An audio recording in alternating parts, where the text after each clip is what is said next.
Hello दोस्तों, स्वागत है आपका हमारे YouTube चैनल एग्जामिनेशन क्लासेस में। मैं आपका टीचर अमित आपके लिए वही पुरानी सीरीज जो कि हमारी किस पे आधारित है, प्रीवियस ईयर क्वेश्चंस पे आधारित है। बाल विकास एवं शिक्षा शास्त्र के जितने भी क्वेश्चंस आपके प्रीवियस ईयर में आए हैं सीटेट में, वो सारी हमारी सीरीज में हैं और ये आज आपकी 7वीं सीरीज है जिसमें हमारा प्रीवियस ईयर क्वेश्चंस का पूरा 30 क्वेश्चंस का सेट है जो आपके एग्जाम को देखते हुए बहुत इंपॉर्टेंट है। मैं बार बार हर क्लास में आपसे यही इसीलिए कहता हूँ क्योंकि आपको एक अच्छा आइडिया मिल जाएगा कि क्वेश्चंस कैसे पूछे जा रहे हैं। आप थ्योरी पढ़िए और इन क्वेश्चंस को देखिए, आपका पेपर बहुत अच्छा होगा क्योंकि थ्योरी आपने पढ़ रखी है। क्वेश्चंस आप प्रीवियस ईयर के देख के जाएंगे, प्रैक्टिस सेट हम आपको कराएंगे ही, जिससे आपका पूरी तरीके से सीटेट तैयार हो जाएगा। आइए देखते हैं आज का पहला प्रश्न, बाल विकास एवं शिक्षा शास्त्र से संबंधित है। पहला क्वेश्चन क्या है, निम्नलिखित में से कौन सा शिक्षक की भूमिका का सबसे अच्छा वर्णन करता है? आराम के लिए जगह बनाना, जहां बच्चे संवाद और पूछताछ के माध्यम से सीखते हैं, या फिर कक्षा में शिक्षक की सबसे महत्वपूर्ण भूमिका अनुशासन को बनाए रखना है, या शिक्षक को निर्धारित पाठ्य पुस्तक का पालन करना चाहिए, या फिर पाठ्यक्रम को समय पर पूरा करने के साथ साथ दोहराने के लिए पर्याप्त समय देना महत्वपूर्ण है। तो ये आपके लिए है कि एक टीचर का रोल क्या होना चाहिए, एक टीचर की भूमिका क्या होनी चाहिए। तो इसमें क्या हो जाएगा, एक जगह बनाना, आराम के लिए जगह बनाना जहां बच्चे संवाद और पूछताछ के माध्यम से सीखते हैं। ये वो आराम नहीं है कि चारपाई बिछाई और लेट गए। ये एक टीचर और स्टूडेंट के बीच में एक संबंध के नामक आराम की बात हो रही है कि जहां पर बच्चे क्या करें, एक ऐसा उनके बीच में बॉन्ड बने, एक ऐसी बॉन्डिंग बने जिससे बच्चे बिना डरे बिना सहमे टीचर से सवालों को पूछ सकें और संवाद भी कर सकें और अच्छी तरीके से रिलेटेड टॉपिक को जान सकें। फिर देखिए, निम्नलिखित में से कौन सी कक्षा समृद्ध शिक्षा को प्रोत्साहित करती है? पहला है पाठ्य पुस्तक सामग्री संचालित, संरचित और योजनाबद्ध अधिगम वाली कक्षा, या फिर वह कक्षा जिसमें प्रदर्शित विभिन्न प्रकार की सामग्री बच्चों की पहुंच से परे हो ताकि सामग्री लंबे समय तक चलती रहे, या फिर वह कक्षा जिसमें खुली गतिविधि कोने हो और विभिन्न प्रकार के बाल साहित्य खुली अलमारी या शेल्फ में रखे हो जो दिन के किसी भी समय प्राप्त किया जा सके, या फिर अलमारी में अच्छी तरह संगठित सामग्री वाली कक्षा जहां सामग्री को सप्ताह में एक बार मुक्त खेल के लिए बाहर लाया जाता हो। तो आपसे पूछा क्या है कि कौन सी कक्षा जो है वो एक समृद्ध शिक्षा को प्रोत्साहित करती है? तो ये हो जाएगा वह कक्षा जिसमें खुली गतिविधि कोने हो और विभिन्न प्रकार के बाल साहित्य खुली अलमारी या शेल्फ में रखे हों जो दिन के किसी भी समय प्राप्त किए जा सकें। ये एक क्या होती है, कक्षा समृद्ध शिक्षा को प्रोत्साहित करती है, प्रमोट करती है।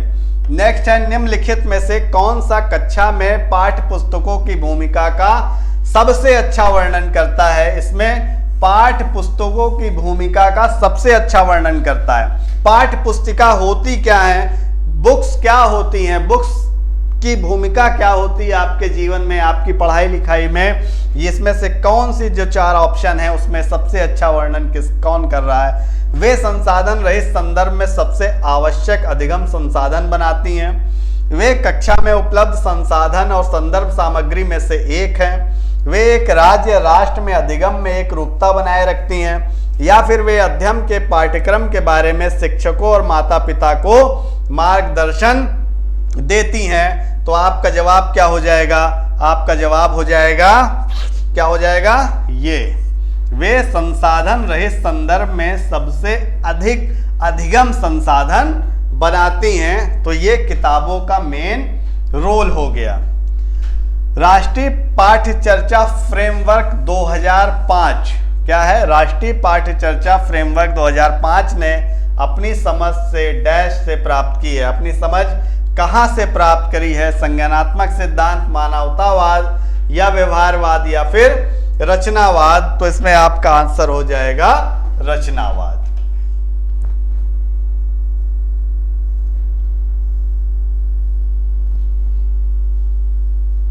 इसमें आपका जवाब हो जाएगा रचनावाद। नेक्स्ट देखिए, कक्षा में बच्चों को प्रेरित समझा जा सकता है। बच्चों को प्रेरित समझा जा सकता है यदि वे शिक्षक से स्पष्टीकरण प्राप्त करने के लिए प्रश्न पूछते हैं, वे अच्छी तरह से वर्दी पहने स्कूल में आते हैं, वे कक्षा में अनुशासन बनाए रखते हैं, वे सभी उपस्थिति में नियमित हैं। तो इसमें आपका जवाब क्या हो जाएगा, वे शिक्षक से स्पष्टीकरण प्राप्त करने के लिए प्रश्न पूछते हैं। अगर बच्चा क्लास में बैठा है और प्रेरित ही नहीं है, उसे पता ही नहीं है कि क्या टॉपिक पढ़ाया जा रहा है, तो प्रश्न कहाँ से पूछेगा।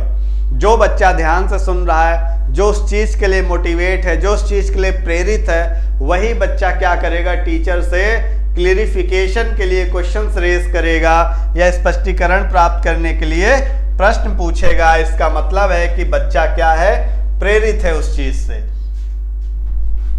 अगला है, निम्नलिखित में से कौन सा बच्चों में अधिगम सुधार करने के लिए सबसे अधिक उपयुक्त है। बच्चों में क्या करना है, अधिगम सुधार करना है, लर्निंग में उसके क्या करना है, इंप्रूवमेंट करना है। तो टीचर को क्या करना चाहिए, शिक्षक को वास्तविक जीवन स्थितियों पर बच्चों को एक दूसरे के साथ बातचीत करने में मदद करनी चाहिए, या फिर नियमित मूल्यांकन परीक्षा आयोजित की जानी चाहिए, या शिक्षक को विभिन्न उदाहरणों और चित्रों का उपयोग करके विषय की व्याख्या करनी चाहिए, या फिर कक्षा में सभी प्रकार की सामग्री, शिक्षण सामग्री होनी चाहिए। तो टीचर को क्या करना चाहिए, शिक्षक को वास्तविक जीवन स्थितियों पर बच्चे को एक दूसरे के साथ बातचीत करने में मदद करनी चाहिए, उसको रियल लाइफ से जोड़ना चाहिए, रियल लाइफ की चीज़ों से जोड़ना चाहिए, जिससे बच्चा क्या होगा, उसका लर्निंग प्रोसेस में इम्प्रूवमेंट होगा, उसके अधिगम क्षमताओं में, उसके अधिगम परिस्थितियों में सुधार होगा।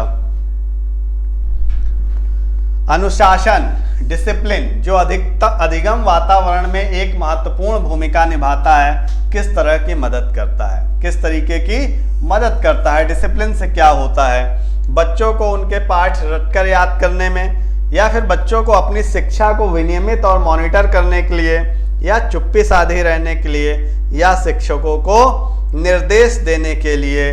तो चुप्पी साधे रहेगा तो सीखेगा क्या, शिक्षकों को निर्देश देने के लिए बिल्कुल नहीं होता है, रट कर शिक्षा पर बल नहीं देता है। तो बच्चा क्या, आपके पास बच्चों को अपनी शिक्षा को विनियमित और मॉनिटर करने के लिए डिसिप्लिन का इस्तेमाल किया जाता है।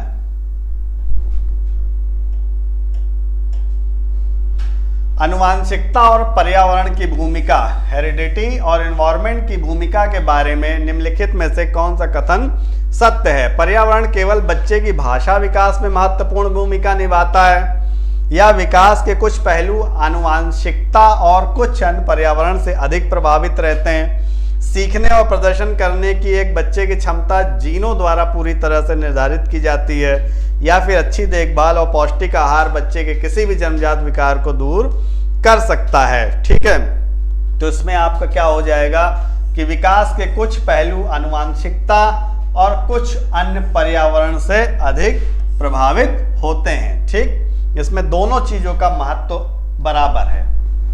निम्नलिखित में से कौन सा कथन पियाजे के सिद्धांत के अनुसार कहा नहीं जा सकता। पहला है, बच्चे अपने पर्यावरण पर क्रिया करते हैं। दूसरा, विकास गुणात्मक चरणों में होता है। तीसरा, बच्चे अपनी दुनिया के बारे में ज्ञान का निर्माण और उपयोग करते हैं। या चौथा, निरंतर अभ्यास से अधिगम होता रहता है। तो ये क्या होता है, इनके सिद्धांत के अनुसार, आपको अपना दिमाग नहीं लगाना है, जो मनोवैज्ञानिक हैं उनके सिद्धांत के अनुसार क्या होता है, विकास जो होता है वो गुणात्मक चरणों में होता है। ठीक है, ये इसका सही आंसर दिया गया है। निम्नलिखित में से कौन सी पूर्व संक्रियात्मक विचार की एक सीमा नहीं है। ध्यान दीजिएगा, नहीं वाले क्वेश्चन पे ध्यान दीजिएगा कि कौन सी विचार की पूर्व संक्रियात्मक सीमा नहीं है। तो अनुक्रमणीयता या ध्यान केंद्रित करने की प्रवृत्ति, या प्रतीकात्मक विचार का विकास, या अहम मान्यता। ठीक, तो इसमें क्या हो जाएगा, ध्यान केंद्रित करने की प्रवृत्ति जो है वो पूर्व संक्रियात्मक विचार की एक सीमा नहीं है। डैश के अलावा निम्नलिखित कारणों से खेल युवा बच्चों के विकास में एक महत्वपूर्ण भूमिका निभाता है। किसके अलावा? वे नए कौशल हासिल करते हैं और सीखते हैं कि उन्हें कब उपयोग किया जाए, या फिर वे अपने शरीर पर निपुणता प्राप्त करते हैं, या यह उनकी इंद्रियों को उत्तेजित करता है, या फिर यह समय बिताने का एक सुखद तरीका है। तो खेल क्या है? ये एक समय बिताने का सुखद तरीका है। क्या होता है? जब आप फ्री रहते हैं, जब आप खेलते हैं, तो आपको एक अच्छा और एक सुखद अनुभव होता है। तो खेल भी इस चीज का एक तरीका है। निम्नलिखित में से कौन सा प्रश्न बच्चों को गंभीर रूप से सोचने के लिए आमंत्रित करता है? कुछ हल्का फुल्का सोचते हैं और कुछ गंभीर रूप से सोचने के लिए आमंत्रित करता है। क्या है? विभिन्न तरीकों से हम इसे कैसे हल कर सकते हैं? क्या आप इसका उत्तर जानते हैं? सही जवाब क्या है? या फिर क्या आप इस तरह की स्थिति के बारे में सोच सकते हैं? ऐसे कौन सा प्रश्न पूछा जाए इन चारों में से जो बच्चे को गंभीर रूप से सोचने के लिए अभिप्रेरित कर दे या आमंत्रित करे? तो हम उससे पूछ सकते हैं कि विभिन्न तरीकों से हम इसे कैसे हल कर सकते हैं। जब विभिन्न तरीके आ जाएंगे तब क्या हो जाएगी? डाइवर्ट थिंकिंग हो जाएगी। अभी उसकी क्या हो जाएगी? सृजनात्मक सोच हो जाएगी। अब वो ज़्यादा डीपली उस चीज़ को सोचेगा कि हम किस किस तरीके का इस्तेमाल करके इस प्रश्न को हल कर सकते हैं। अगर हम डायरेक्ट पूछ लेंगे हाँ ये ऐसे हल होगा, तो वो एक लिमिटेड थिंकिंग रहेगी, वो एक क्या रहेगी? सीमित सीमा रहेगी सोचने की। लेकिन जब हम उससे कहेंगे कि इसे कैसे किन किन तरीकों से हल कर सकते हैं, तो वो अलग अलग तरीके से दिमाग पे जोर दे करके उस चीज को समझेगा। निम्नलिखित में से कौन सा विकल्प प्रगतिशील शिक्षा का सबसे अच्छा वर्णन करता है? परियोजना विधि, क्षमता समूह बनाना, या फिर मतलब इसी में तीनों ऑप्शन है कि परियोजना विधि, क्षमता समूह बनाना और रैंकिंग करना, करके सीखना, परियोजना विधि बनाना, सहयोग से सीखना, या थीमेटिक इकाइयाँ, नियमित इकाई परीक्षण, या फिर रैंकिंग। और अंतिम है कि व्यक्तिगत अधिगम क्षमता समूह बनाना, छात्रों की लेबलिंग करना। इसमें से कौन सा विकल्प प्रगतिशील शिक्षा का सबसे अच्छा उदाहरण है? तो ये है करके सीखना, परियोजना विधि और सहयोग से सीखना। इसके माध्यम से बच्चा क्या करेगा? सबसे अच्छा ये तरीका है प्रगतिशील शिक्षा में। प्रगतिशील शिक्षा के बारे में निम्नलिखित में कौन सा कथन बताता है? शिक्षा स्वयं ही जीवन है।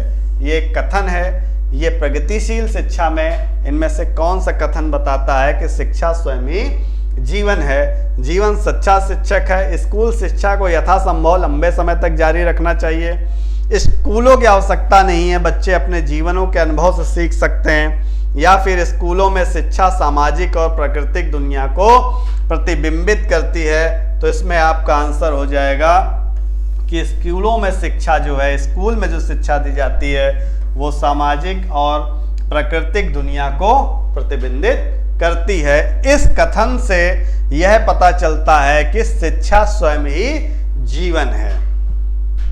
सीटेट आपसे बहुत घुमा फिरा के क्वेश्चन पूछता है, इस चीज को ध्यान रखिएगा।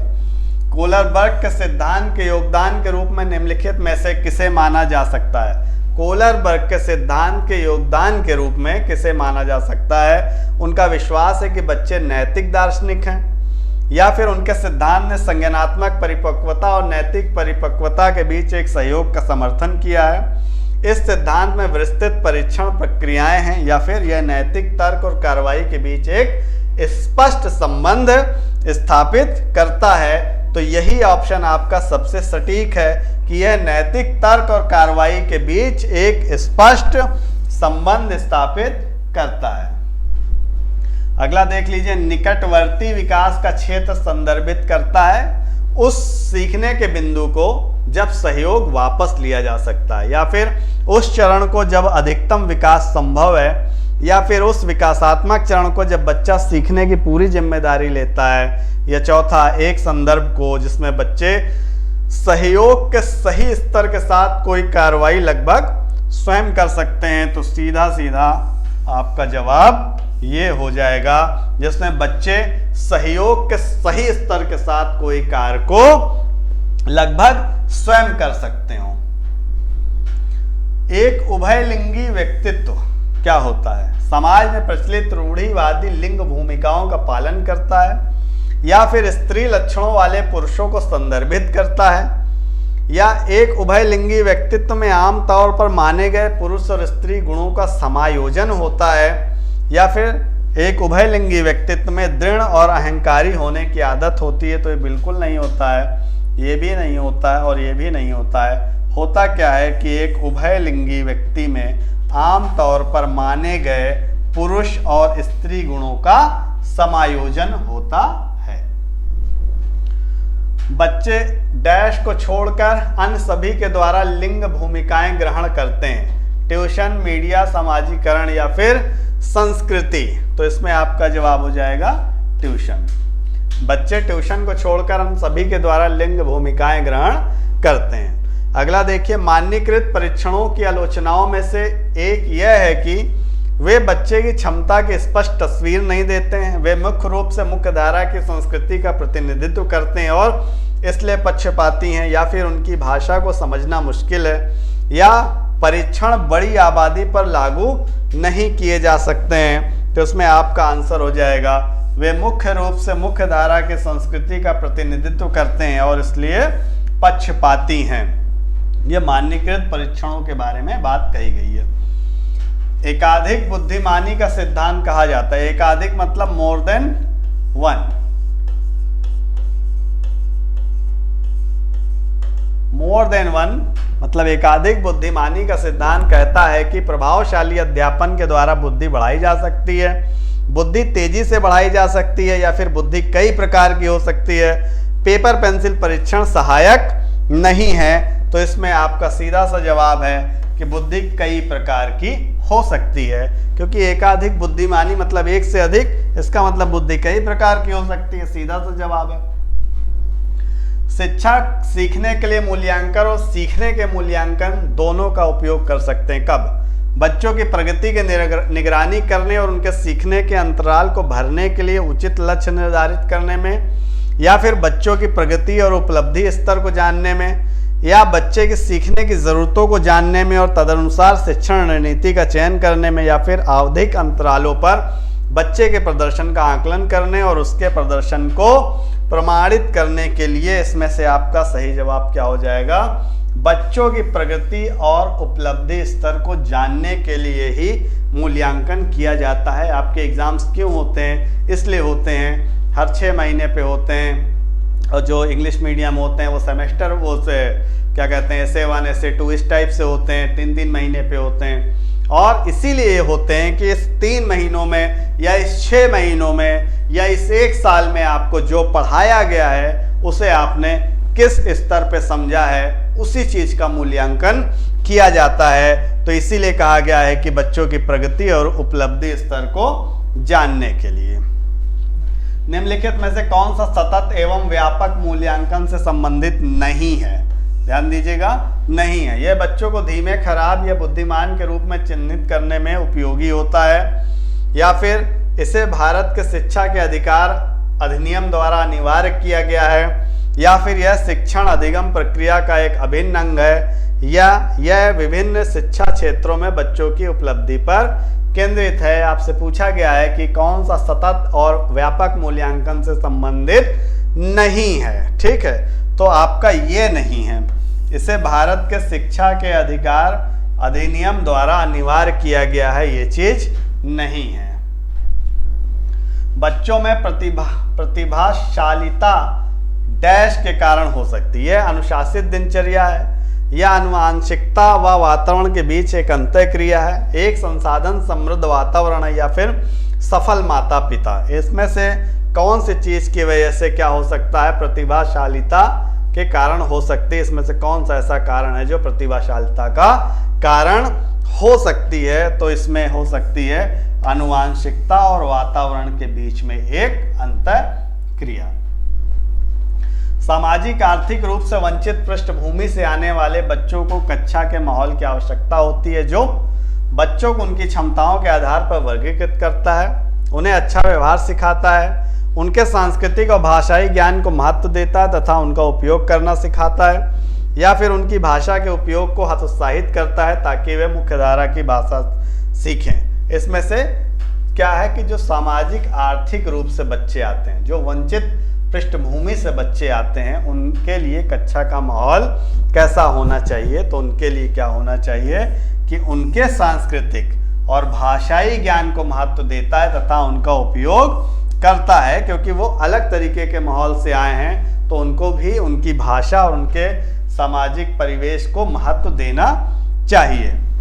कक्षा में सृजनात्मक और प्रतिभाशाली बच्चों के लिए आवश्यक हस्तक्षेप निर्भर करता है क्या? उन्हें अन्य बच्चों को पढ़ाने की जिम्मेदारी देने पर, शिक्षक द्वारा अनुकूलित और प्रेरक निर्देशन तरीकों के उपयोग पर, या फिर उन्हें अतिरिक्त समय दिए जाने पर, या फिर उनके प्रति स्नेही होने के नाते पर? तो आपका सीधा से जवाब होगा कोई पक्षपात नहीं होता है, कोई भी पक्षपात क्लास में नहीं होता है, इसलिए शिक्षक द्वारा अनुकूलित और प्रेरक निर्देशन तरीकों के उपयोग पर। ठीक, टीचर किसी के साथ भी पक्षपात नहीं कर सकता है। अति संवेदनशील बच्चों को सीखने में मदद करने के लिए निम्नलिखित में से कौन सा तरीका उपयुक्त तरीका नहीं है? ध्यान दीजिएगा, सीटेट में बहुत बार ये नहीं वाले क्वेश्चन पूछे जाते हैं, इसको बहुत ध्यान से पढ़िएगा। मैं बार बार आपसे ये कह रहा हूँ कि क्वेश्चंस बार बार पढ़िएगा, बार बार देखिए कि नेगेटिव चीज़ें कहाँ हैं, उसका ध्यान दीजिएगा जब नहीं आ गया है, क्योंकि सीटेट के बहुत सारे क्वेश्चंस में प्रीवियस ईयर में इस तरीके के क्वेश्चन पूछे हैं कि ये नहीं है वो नहीं है, तो ध्यान से क्वेश्चन को पढ़िएगा। तो पहला है बेचैन होने पर अक्सर उन्हें फटकार लगाना, एक कार को छोटे प्रबंधीय खंडों में तोड़ना, अधिगम के वैकल्पिक तरीकों की पेशकश, या फिर उनके दैनिक कार्यक्रम में शारीरिक गतिविधि का समावेशन। किसके लिए है ये? अति संवेदनशील बच्चों को सिखाने में कौन सी चीज़ें मदद कर सकती हैं? तो ये क्या होता है, ये नहीं होना चाहिए। तो बेचैन बच्चों को फटकार, मैंने कहा ना कि डांट मार ये चीज़ें बिल्कुल नहीं होनी चाहिए, तो ये उपयुक्त तरीका नहीं है। कौन सा? बेचैन होने पर अक्सर उन्हें फटकार लगाना, ये बिल्कुल नहीं करना चाहिए। आपको समायोजन करना है उनका। अलग अलग सोच वाले पैटर्न उन बच्चों की पहचान करते हैं जो प्रत्यास्थी हैं या विकलांग हैं, डायलेक्सिक्स हैं या सृजनात्मक हैं। ये आपका कौन सा जवाब हो जाएगा? तो जो सृजनात्मक हैं। ये कैसे हो जाएंगे? अलग अलग सोच वाले पैटर्न उन बच्चों की पहचान करते हैं जो सृजनात्मक हैं। निम्नलिखित में से कौन सा शिक्षक द्वारा कक्षा में बच्चों के लिए समस्या हल करने के तरीके का वर्णन नहीं कर सकता है? देखिए फिर क्वेश्चन में आया नहीं कर सकता। अभिसरण उत्तरों वाले प्रश्न पूछना, किसी विशेष समस्या को हल करने के बारे में अपनी विचार प्रक्रियाओं पर चर्चा करना, या फिर कुछ हल करते समय गलतियों को करने के प्रति ईमानदार रहना, या फिर सोच विचार परीक्षण और विभिन्न उत्तरों जैसी शब्दावली का प्रयोग करना। तो इसमें आपका ये गलत हो जाएगा कि अभिसरण उत्तरों वाले प्रश्न पूछना ये नहीं करना है ना, नहीं पूछा है आपसे, तो ध्यान से क्वेश्चन पढ़िएगा तभी लगाइएगा इसको। निम्नलिखित में से कौन सा एक संवेग है? उत्तेजना, स्मृति, डर या फिर ध्यान? इसमें से क्या है आपका? डर एक क्या चीज है? संवेग है। एक 3 वर्ष का बच्चा बताता है कि दूध बूथ पर एक मशीन द्वारा दूध का उत्पादन होता है। एक 3 वर्ष का बच्चा जो है, 3 ईयर ओल्ड बच्चा जो है, वो बता रहा है कि दूध बूथ पर एक मशीन द्वारा दूध का उत्पादन होता है।